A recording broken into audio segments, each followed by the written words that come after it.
고비 샥 tàu cơ ngasi 고비 샥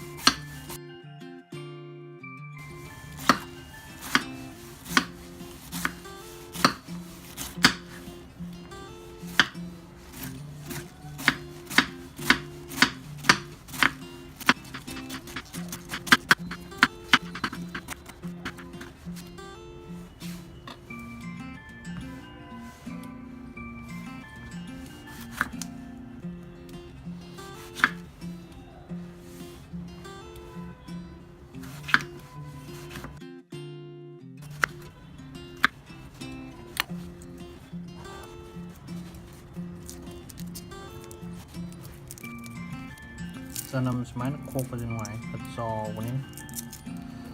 ซอตู้ยังไงที่จะช่วยทุกอย่างอะไรอย่างห้ามตัวสลับอันนี้แต่ครับจะนี่พยายามสลับกิโลเสียกิโลมันครับจะเลยจะนี่ครับตัวนี้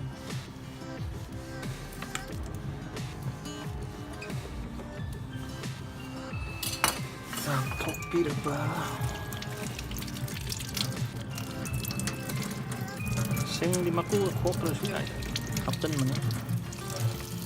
ตอนนั้นมันจะไม่ได้ทำการดีแล้วแก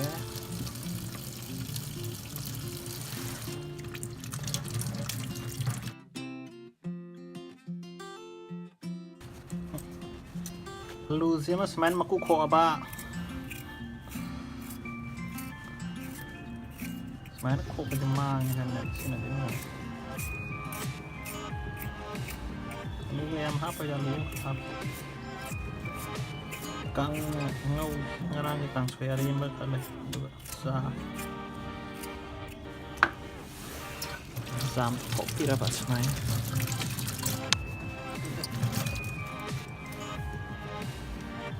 กันนั่งกัน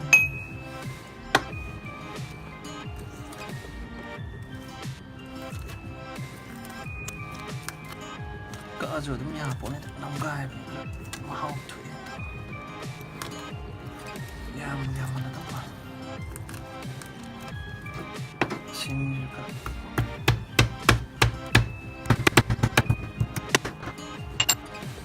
ข้างทาร์เปียร์ชิตอริกันชิลล์ข้างทาร์เปียร์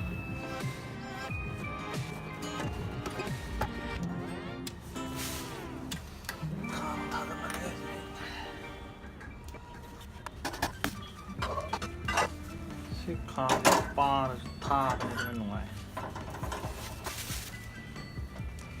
ปงอามาก็มินิทนิมพูมาถอยจัดเลยเอาไปจัดเลยเอาเลยฟายยามให้เลยยามทราบกันตั้งไง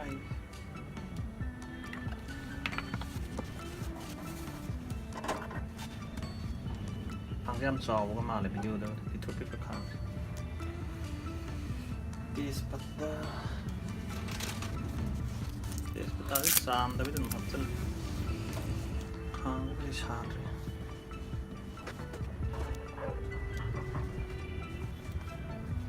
ชาร์จแล้วถึงครับจะเลยจีราข้างหักไปเลย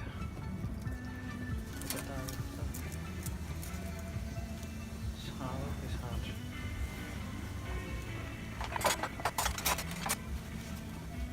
ไอ้เหมือนที่คาบอีแล้วน้องไงปวนไปปวนแล้ว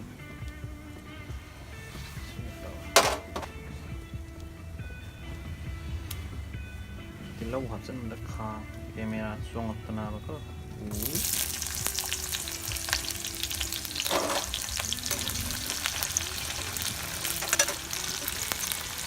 ่ครับเลยไอ้เรื่องหัดเส้นมันสนามเนี่ยพร้อมก็จะเช็ค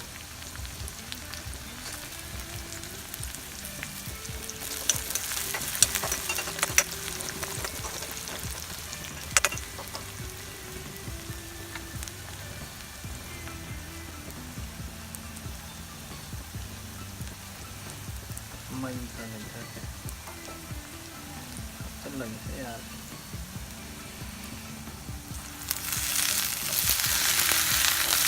ra năng ngâu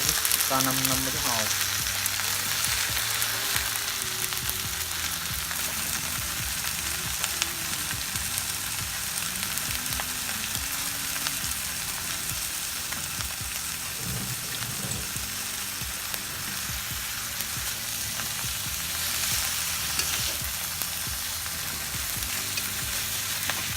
pha cái nó xong rồi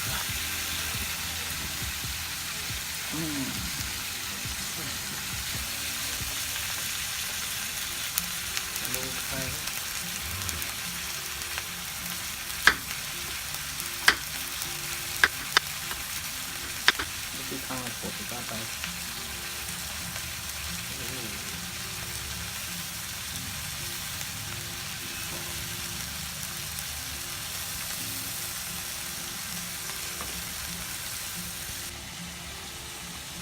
Pro masih deh masuk ke kaca lagi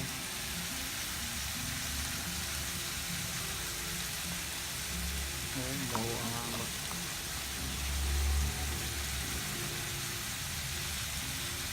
mau kuyon udah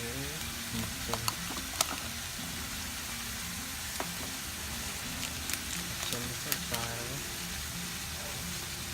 nhà mấy cuộn nó sai rồi phải những rảnh phải những là cần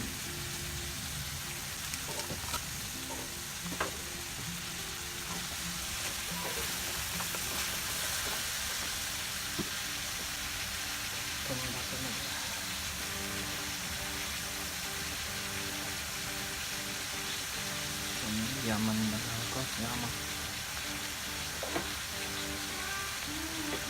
mình phát cái này còn mình nó lao một cái vật thường là mình nắp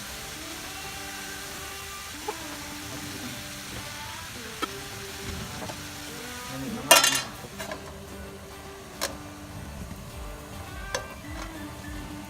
mày khơi này khát cả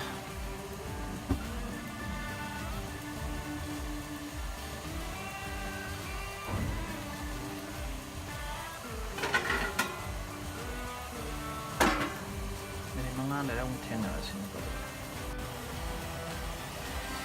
bộ cái này nó pha đều không biết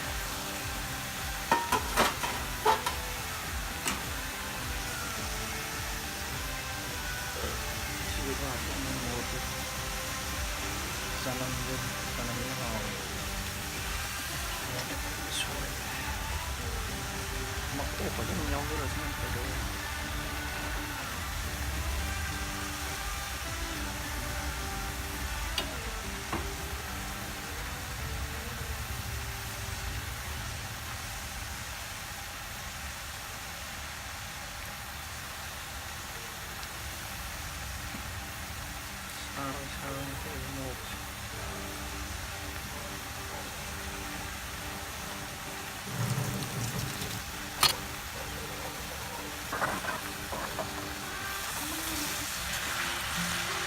tên mùi vô lấy hết 6 trong mặt nhiên không có nằm nằm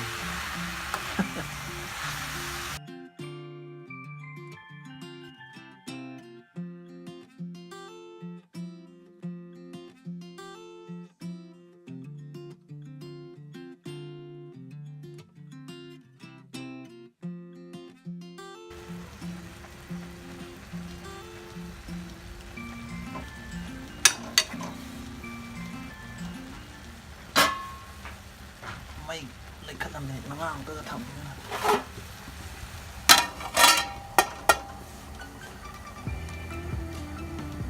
mình nó ngang tôi thầm được đó giờ hành là cái nó học tù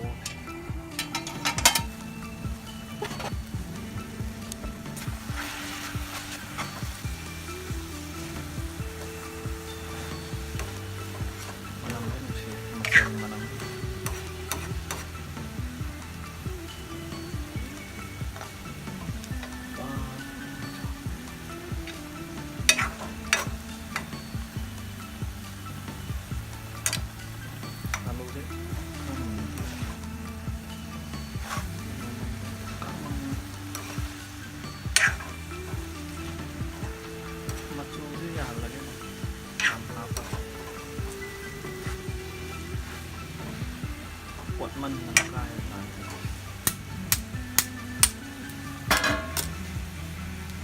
phải là một bánh là ngon rồi đấy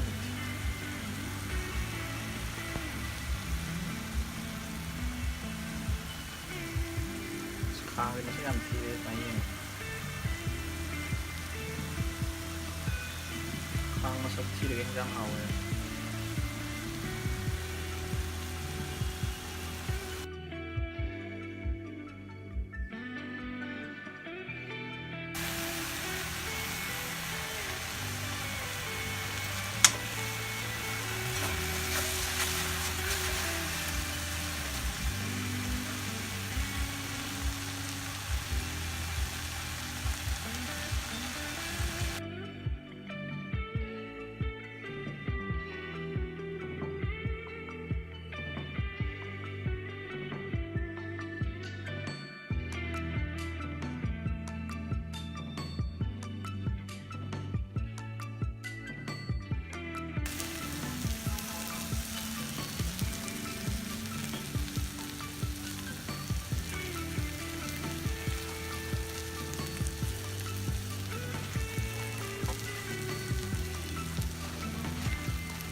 khang suối sàn này